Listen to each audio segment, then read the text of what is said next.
Hello and Jai Hind everyone. I welcome you all on the Daily Class YouTube channel. आप सबने देखा होगा आजकल आपका सीडीएस एग्जाम हो, एनडीए हो या फिर एफकैट, सारे ही एग्जाम में जो ईडियम्स एंड फ्रेजेस पूछे जा रहे हैं दे आर वेरी रेयर और ये बड़े ही अनकॉमन से दिखने में लगते हैं। पहले आपके ईडियम्स एंड फ्रेजेस पूछे जाते थे spill the beans, a piece of cake, break the ice या फिर under the weather, bite the bullet. अब ये ऐसे आपके ईडियम्स एंड फ्रेजेस होते हैं जिनकी मीनिंग कहीं ना कहीं आप थोड़ा सा कॉम्प्रहेंड कर सकते हैं। अब अगर आप थोड़ा सा अच्छे से लैंग्वेज को पढ़ें ईडियम की, लेकिन कुछ ऐसे होते हैं जिनके बारे में आप गेस नहीं कर सकते, बड़े ही रेयर से दिखने में लगते हैं और आपको याद ही होना चाहिए तभी आप कर पाएंगे। तो इस टाइप के 10 ईडियम्स एंड फ्रेजेस आपके सामने मैं लेके आया हूँ जो हम अभी करने वाले हैं। ठीक है, और प्रॉपर ओरिजिन के साथ पढ़ेंगे। ठीक है, तो पहले मैं आपको हिस्ट्री बताऊंगा इसके पीछे की और फिर हम इसको समझेंगे। पहला है आपके सामने एक्लिस हील। अब एक्लिस हील का मतलब क्या होता है? देखो, एक वॉर हुई थी, ट्रोजन वॉर। अभी एक मूवी भी आई है ओडिसी नाम की, तो उसमें ये वॉर भी दिखाई गई है। ठीक है, ये होती है ट्रोजन वॉर। अब इस वॉर में क्या हुआ? इस वॉर में सबसे ग्रेट योद्धा अगर कोई था, वॉरियर था, ही वॉज एक्लिस। एक्लिस से रिलेटेड एक स्टोरी ऐसी है कि एक्लिस का जब जन्म हुआ था तब कुछ यहाँ पर चीज़ें हुई थी। हुआ ये था, इनकी मदर को बोला गया कि आप अगर इसको स्टिक्स रिवर के मैजिकल वाटर में डिप कर देंगी तो फिर ये इनविंसिबल बन जाएगा। इनविंसिबल का मतलब क्या होता है? The one who can not be defeated. तो ऐसा ये बन जाएगा। तो उन्हें लगा यार ये तो बढ़िया चीज़ है, तो उन्होंने उसको उठाया। अब छोटा सा बच्चा जब होता है तो आप कैसे उठाते हैं? इस तरीके से आप उसको उठाते हैं। ये उसका पेट है और ये सर है, यहाँ से पकड़ के उसको उठाया और रिवर में डिप कर दिया।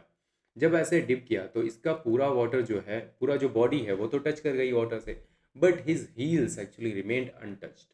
इसकी हील्स जो हैं वो अनटच्ड ही रह गईं।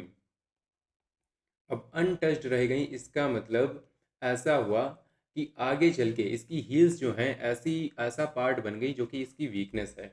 और आगे चल के एक इसी में एक पर्सन था, हिज नेम वाज पेरिस। ठीक है, पेरिस नाम का एक इंसान होता है, वो क्या करता है, एक एरो मारता है और सीधा इसकी हील पे स्टक करता है और इसी तरीके से इसकी जो है मौत हो जाती है। तो आगे चल के ऐसा बन गया कि आपके पास बहुत सारी स्ट्रेंथ हो सकती है but you can have one weak point. तो एक्लिस हील का मतलब ये बन गया, आप यहाँ पर लिख सकते हैं a person's one weak point despite overall strength. ठीक है, आपके पास बहुत सारी स्ट्रेंथ हो सकती है but you can have one weakness जो कि आपका एक्लिस हील बन जाएगा। ठीक है, चलो भाई आगे बढ़ते हैं। फिर आपका आता है स्वॉर्ड ऑफ डैमसल्स। अब ये क्या होता है? तो इसमें ऐसा हुआ कि आपका एक डैमसल्स एक इंसान है, ये आपका डैमसल्स है, ये राजा नहीं है, ये आपका कोर्टियर है, राज दरबारी है। और ये राजा है, राजा है डायonysius टू। तो ये बड़ा ही लग्जूरियस लाइफ जीता था, बड़े ही मज़े करता था। अब इसको लेसन सिखाने के लिए यहाँ पर डैमसल्स क्या करता है? डैमसल्स एक यहाँ पर तलवार होती है, स्वॉर्ड होती है, इसके ऊपर ऐसे लटका देता है जो कि आपका ऐसे करके टंगी रहती है खाने के टाइम पर। अब यहाँ से इसको रियलाइज़ हो जाता है कि आपके सामने जब ग्रेट पावर होती है ना, तो फिर वो आपके साथ कांस्टेंट डेंजर और रिस्पॉन्सिबिलिटी के साथ आती है।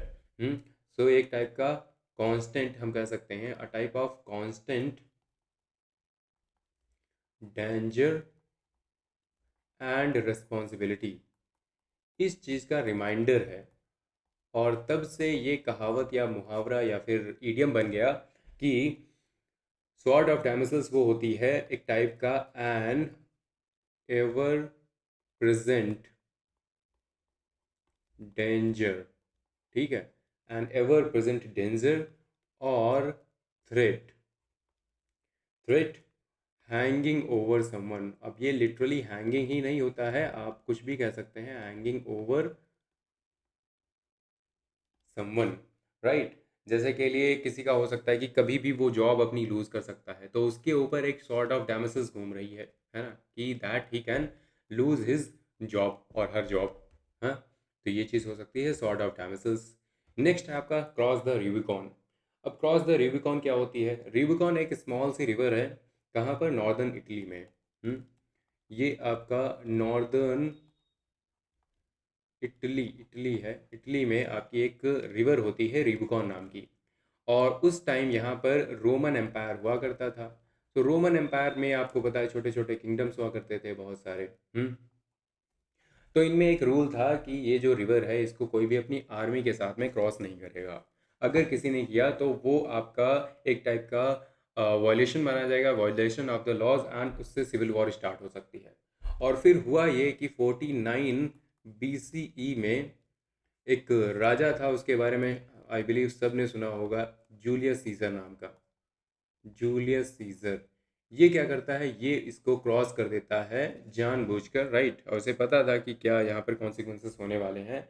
और उसके बाद ये क्या बोलता है, उसके बाद ये डिक्लेयर करता है द डाई इज कास्ट।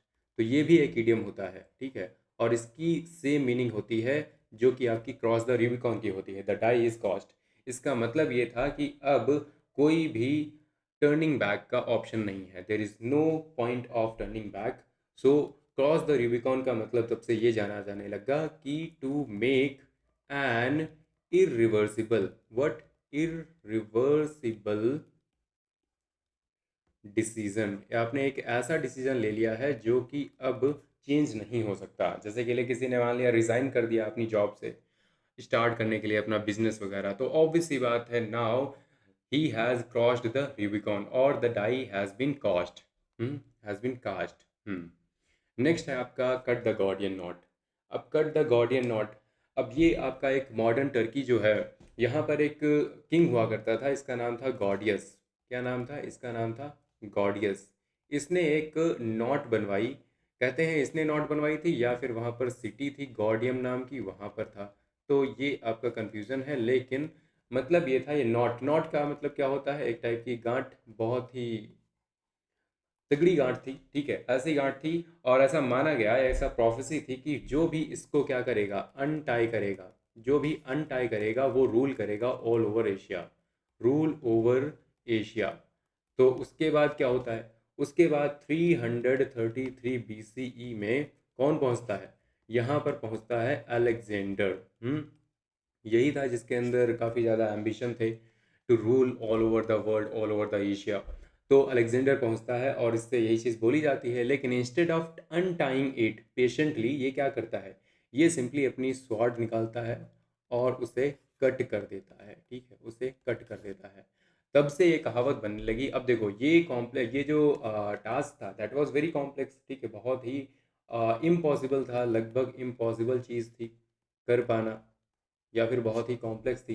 तो तब से कहा जाने लगा कि कट द गॉर्डियन नॉट का मतलब होता है टू सॉल्व। अब पता नहीं उससे पहले किसी ने सोचा था, सोचा नहीं था ये चीज़ हो सकता है, to solve a difficult, difficult, it is difficult. आपने शायद अवेंजर्स मूवी देखी हो, उसमें जो फर्स्ट अवेंजर है वो भी यही करता है, captain America. Difficult problem quickly and decisively, ठीक है, आपने एक बहुत ही डिसाइसिवली या बोल्ड तरीके से इस प्रॉब्लम को सॉल्व कर दिया है, ये हम कह सकते हैं। जैसे कि लिए कोई एक कोई रूलिंग दे दे, मान लिया एक जज है, एक जज बैठा हुआ है कोर्ट में, और वो क्या करे, वो एक रूलिंग दे दे। अब उसने क्या किया, उसने कट द गॉर्डियन नॉट कर दिया है, he has cut the Gordian not, मतलब एक बहुत ही बड़ी प्रॉब्लम थी सोसाइटी में या फिर कोई लीगल प्रॉब्लम थी, उसके बारे में उसने डिसीजन दे दिया है, तो बढ़िया हो गया ना। Next one, meet one's Waterloo. अब मीन्स मीट वंस वाटरलू कहाँ से आया है, अब आई बिलीव सब लोग जानते होंगे नेपोलियन बोनापार्ट के बारे में, जानते ही होंगे अगर यहाँ तक आ गए हो। So Napoleon Bonaparte, he actually conquered much of Europe, उसने यूरोप ठीक ठाक तरीके से कंकर कर लिया था। उसके बाद हम देखते हैं उसने इटली हो, इजिप्ट हो, रशिया हो, हर जगह अटैक कर दिया था। और फिर होता ये है कि काफ़ी सालों तक ये रूल करता रहता है, लेकिन लड़ाइयों में काफ़ी रहता है। फिर एक बैटल होती है, बैटल ऑफ वाटरलू, ठीक है। बैटल ऑफ वाटरलू कब होती है, 1815 में। और यहाँ पर इसको एक बहुत ही बड़ी मिलिट्री डिफीट मिलती है, एक बहुत बड़ी डिफीट मिलती है, और इसको हरा के शायद आपने हिस्ट्री पढ़ी हो, इसको सेंट हेलेना नाम का एक आइलैंड था, वहाँ पर छोड़ दिया गया था, रहने के लिए एग्जाइल में भेज दिया गया था, और वहीं बीमार होकर इसकी डेथ हो गई थी। सो तब से ये हो गया कि जब भी आप अपने वाटरलू से मिलते हैं, तो इसका मतलब you are going to suffer, हम कह सकते हैं to suffer one's final and decisive defeat, है ना। इसके बाद इस चीज़ से उभर पाना बहुत मुश्किल है। मान लिया किसी की कंपनी है, वो स्टॉक मार्केट पे कंप्लीटली क्रैश कर गई, so he has met his Waterloo. उसके बाद नेक्स्ट है आपका हॉब्सन्स चॉइस।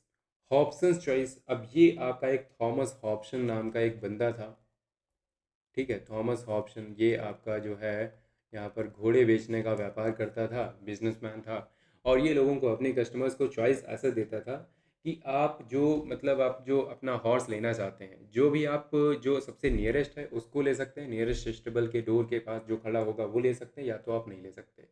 मतलब कि हॉब्सन चॉइस का मतलब होता है अ सिचुएशन वेयर, यहाँ पर लिख ही लो, a situation where there appears, क्या होता है, आपको लगता है कि हाँ आपके पास चॉइस है, appears to be a choice but only one option is actually available, option is actually available। जैसे कि आप उधर वाले फोटो में देख सकते हैं, इधर वाले में, ठीक है। ऑप्शन वन आपका ऐसा है, दिखता है, और ऑप्शन टू आपका कुछ ऐसा दिख रहा है, तो फिर यहाँ पर एक्चुअल चॉइस कहाँ बची, कोई भी चॉइस नहीं है। या फिर मान लिया आपकी एयरलाइंस मान लिया हो, तो वो आपको, आपसे क्या करें, या तो आप डिले को एक्सेप्ट कर लें, या तो आप कैंसिल कर दें ट्रिप को, यही चीज़ है, और कुछ नहीं कर सकते। तो ऐसा अगर बोला जाए तो obviously obviously they are offering you options choice.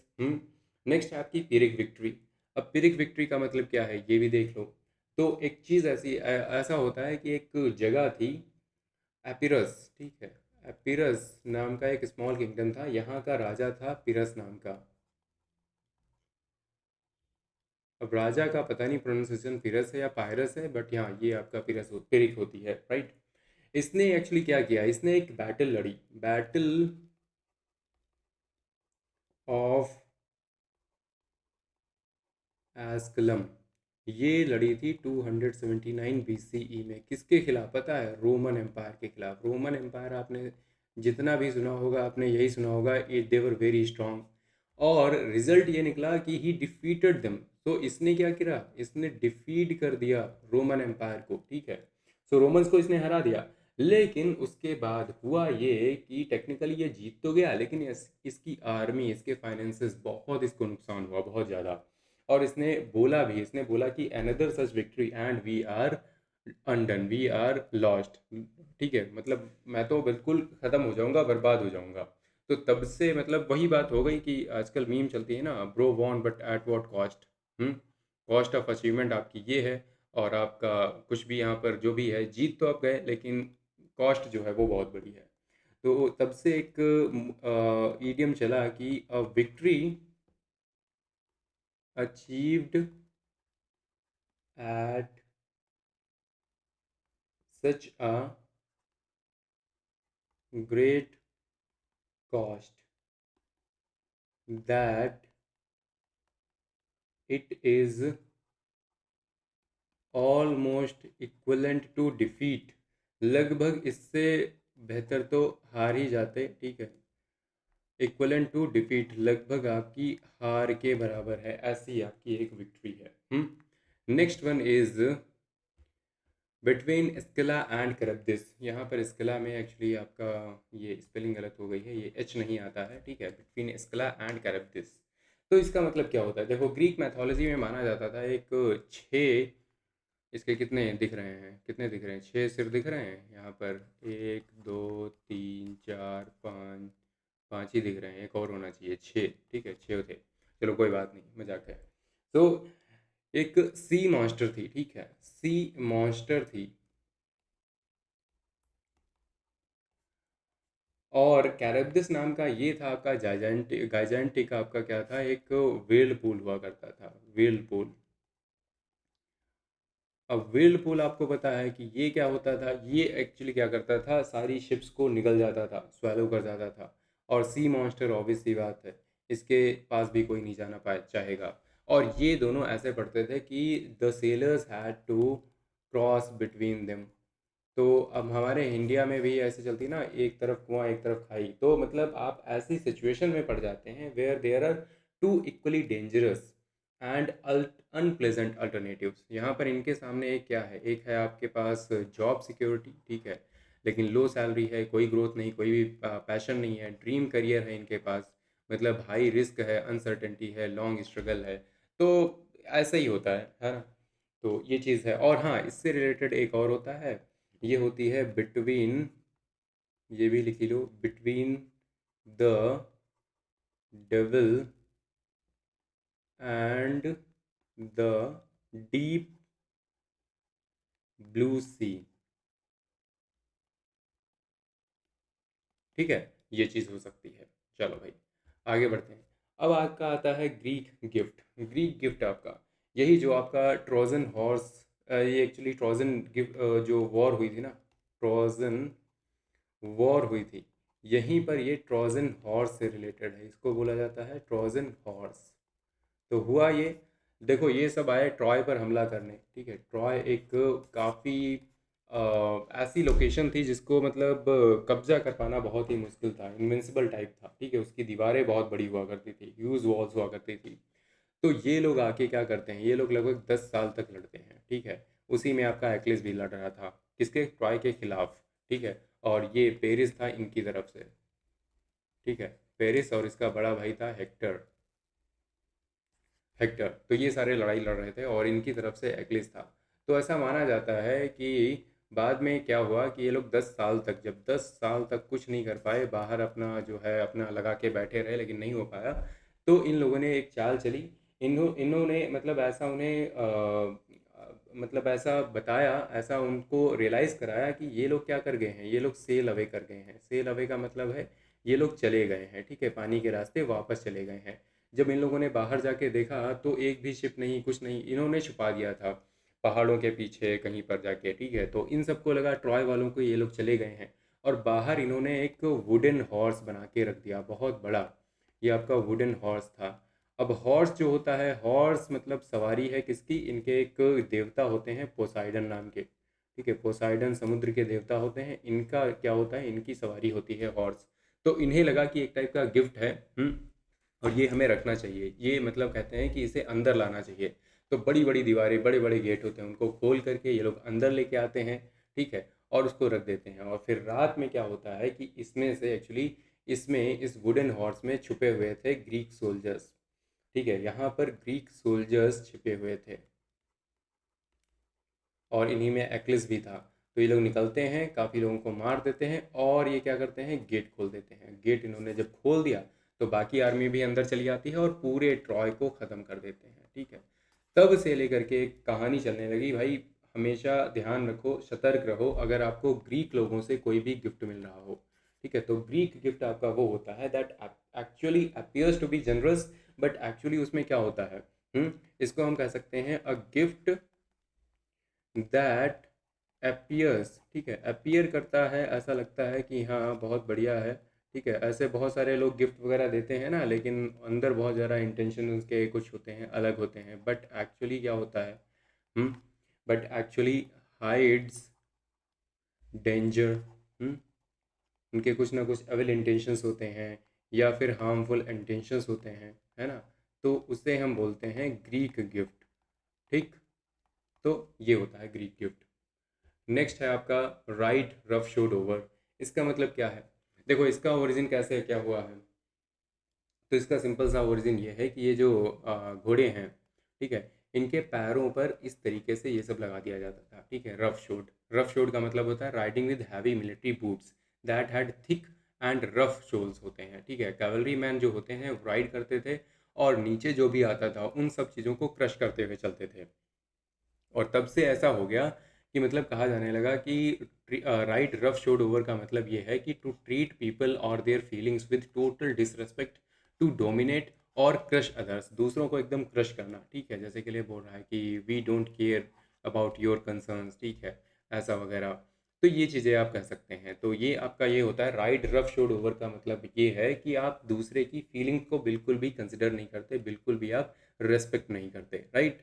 तो ये थे आपके 10 ईडियम्स। अगर इस पे देखो बहुत अच्छा रिस्पांस आता है, ठीक ठाक लाइक्स वगैरह, वैसे मैं बोलता नहीं हूँ ये चीज़, ठीक है, लेकिन एक चीज़ होती है ना, इससे पता चल जाता है, अप्रूवल मिल जाता है कि हाँ यहाँ पर लोगों को पसंद है, ये चीज़ की नीड है। तो अगर ऐसा है तो मैं डेफिनेटली इस चीज़ को कंटिन्यू करूँगा, आपको मैं ऐसे ही टाइप के जो रेयर वाले ईडियम्स एंड फ्रेजेस हैं ये लाता रहूँगा, और साथ में ऐसे ही रेयर वोकैबलरी भी स्टार्ट करने वाला हूँ मैं, ठीक है। तो पीडीएफ आपको मिल जाएगी यहाँ पर डेली क्लास टेलीग्राम चैनल पर, ठीक है। और नंबर ये रहा मेरा 9264922851। अगर कोई भी डाउट, कोई भी सजेशन है तो आप मुझे टेक्स्ट कर सकते हैं। बाकी कमेंट सेक्शन में बताना कैसा क्या लगा, और मिलते हैं अगले वीडियो में। Until then bye bye, take care and Jai Hind.